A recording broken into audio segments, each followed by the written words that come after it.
கிறிஸ்துவுக்குள் பிரியமான சகோதர சகோதரிகளே, உங்கள் அனைவரையும் தினமொரு முத்துக்கள் நிகழ்ச்சியில் சந்திப்பதில் மிகுந்த மகிழ்ச்சி அடைகிறேன். தேவபலன் ஏசாயா 40 அதிகாரம் 31 ஆண்டவர் மேல் நம்பிக்கை வைத்திருப்பவர்களோ புதிய ஆற்றல் பெறுவர்.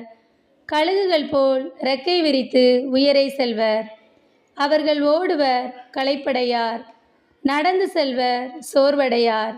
பிரியமானவர்களே, நமக்கு எதிராக எழும் பிரச்சனைகள், பலவீனங்கள் இவற்றை மேற்கொள்ளும் விதமாகவே இறைவன் நம்மை படைத்துள்ளார்.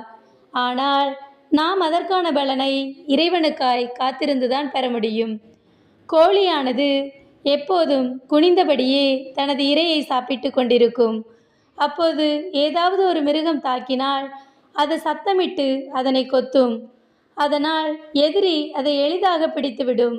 ஆனால் கழுகோ பாய்ந்து வந்து தன்னுடைய இரையை கால்களில் கெட்டியாக பிடித்து கொண்டு உயரை பறந்து ஒரு இடத்தில் அமர்ந்து உண்ணும். அதை போலத்தான் அதை அவ்வளவு எளிதாக யாரும் பிடித்துவிட முடியாது.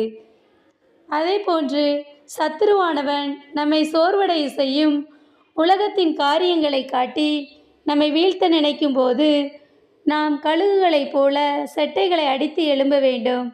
அவ்வாறில்லாமல் பூமிக்குரியவைகளை சிந்தித்தோமானால் நாம் எழும்ப முடியாது. சத்துரு நம்மை எளிதாக வேட்டையாடி விடுவான். கழுகுகளைப் போல நம்முடைய நோக்கமும் இலக்குகளும் உயர்ந்ததாக இருக்க வேண்டும். எந்த சூழ்நிலையாயிருந்தாலும் இறைவன் பாதத்தில் காத்திருந்து அவர் அருளும் பலனை பெற்றுக்கொள்ள வேண்டும். அப்போது நாம் ஓடினாலும் களைப்படைய மாட்டோம், நடந்தாலும் சோர்வடைய மாட்டோம். கழுகை போல பலனடைந்து இறக்கை விரித்து உயரே செல்வோம். அன்பு இறைவா, நாங்கள் உலக காரியங்களில் சிக்கி அமிழ்ந்து போகாமல் உமக்காய் காத்திருந்து பலனடைந்து கழுகை போல செட்டை விரித்து எழும்ப எங்களுக்கு உதவி செய்யும் இறைவா. ஆமேன்.